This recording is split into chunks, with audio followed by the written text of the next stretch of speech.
Okay, another ancient Greek philosopher we need to discuss is Aristotle's ethical theory. What Aristotle's ethical theory is all about is this: he's trying to show you how to be happy, what true happiness is. Now, why is he interested in human happiness? It's not just because it's something that all people want to aim for. It's more than that, but to get there we need to first make a very important distinction. Let me introduce a couple of technical terms: extrinsic value and intrinsic value. To understand Aristotle's interest in happiness, you need to understand this distinction. Some things we aim for and value, not for themselves but for what they bring about in addition to themselves. If I value something as means to something else, then it has what we will call extrinsic value.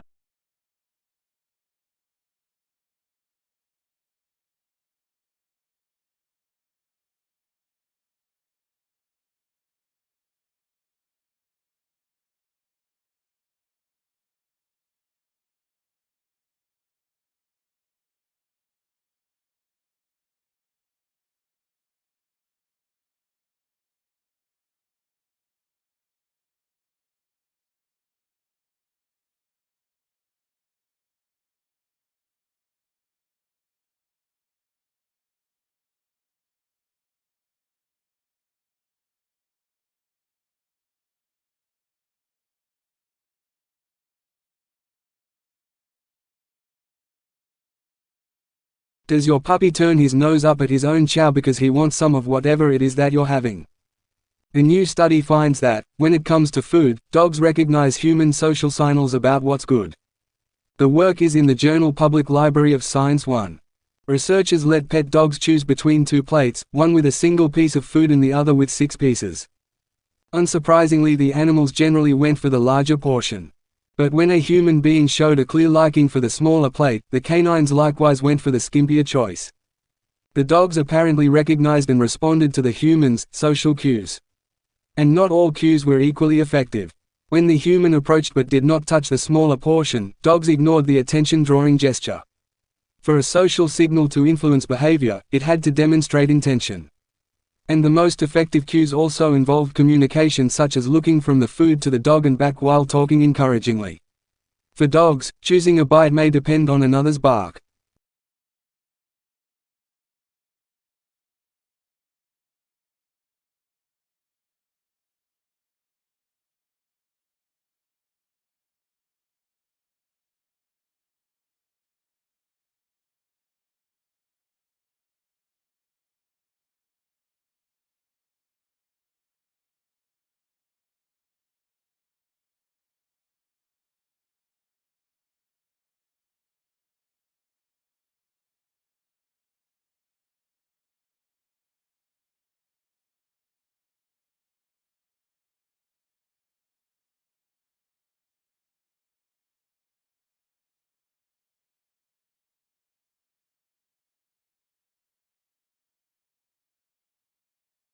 Obese people have higher risks for diabetes, heart disease, arthritis, and injuries in car accidents.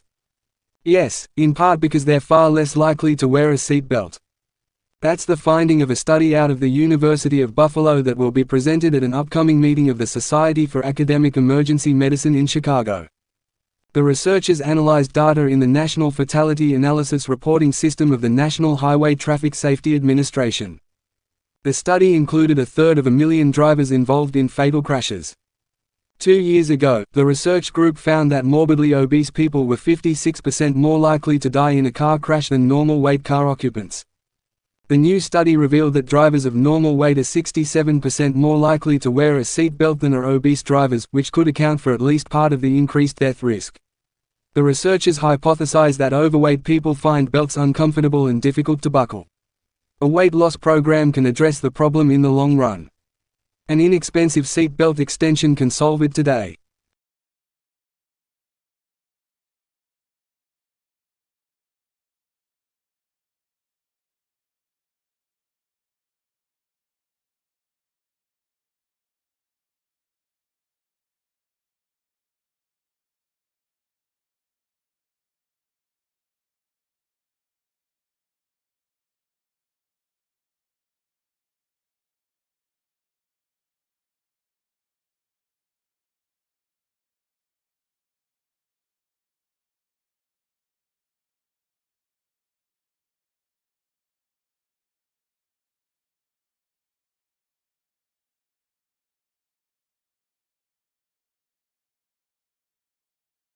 I wrote a letter last week talking about the work of the foundation, sharing some of the problems. And Warren Buffett had recommended I do that, being honest about what was going well, what wasn't, and making it kind of an annual thing. A goal I had there was to draw more people in to work on those problems, because I think there are some very important problems that don't get worked on naturally. That is, the market does not drive the scientists, the communicators, the thinkers, the governments to do the right things. And only by paying attention to these things and having brilliant people who care and draw other people in can we make as much progress as we need to. So this morning I'm going to share two of these problems and talk about where they stand. But before I dive into those, I want to admit that I am an optimist.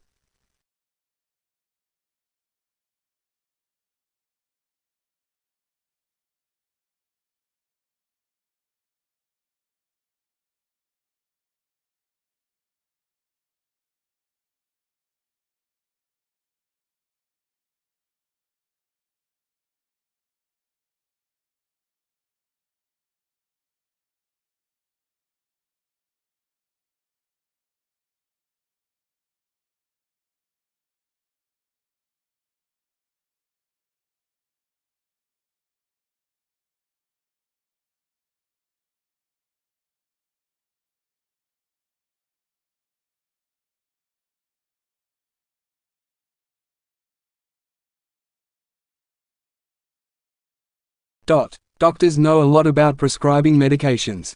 Take 2 brisk walks and call me in the morning. But for many patients, a light get-moving plan might be just what the doctor should have ordered. Many of us aren't exactly in peak physical condition.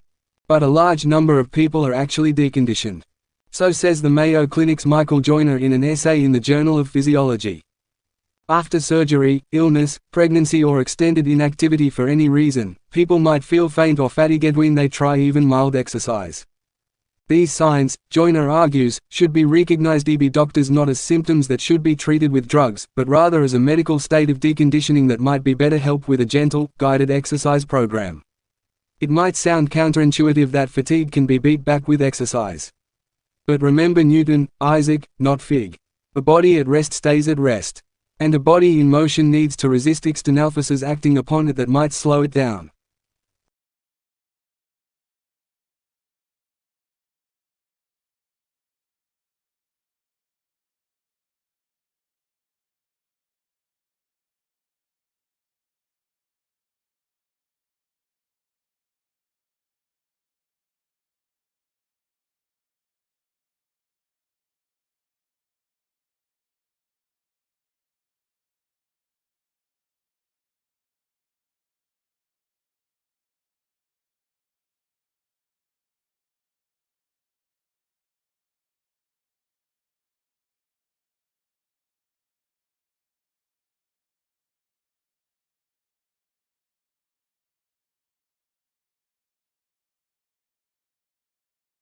There are a number of possible purposes for a social network. You now have a good understanding of how to analyze the basic characteristics of your social network or that of another individual. Network is a social relationship which helps transfer information such as traveling from one place to another. It also helps people get to different destinations more quickly if they need to travel in a long distance or to destinations. It is suitable for old cities with high-density population like Paris. There are thousands of trips and too many travelers every day in Paris. The transportation network in Paris provides thousands of public services and links them together. A good network can help people with long-distance or multi-destination trips. In cities with high-density populations such as Paris,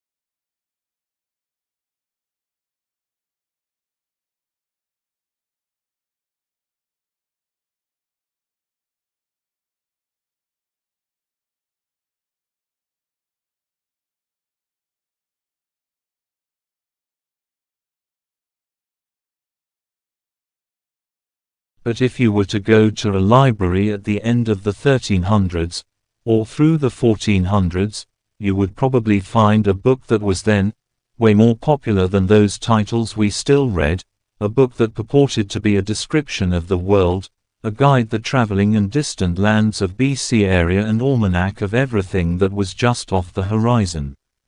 I am not talking about Marco Polo. No, I'm talking about something far, far weirder and far, far less tethered to reality, a volume of medieval fantasy masquerading as a field guide called The Travels of Sir John Mandeville. Supposedly the titular knight set out from England in the 1330s and embarked on a journey that would take him to the Middle East, Africa and Asia, though as it will become apparent, not a Middle East, not in Africa and not an Asia that we would recognize here in reality.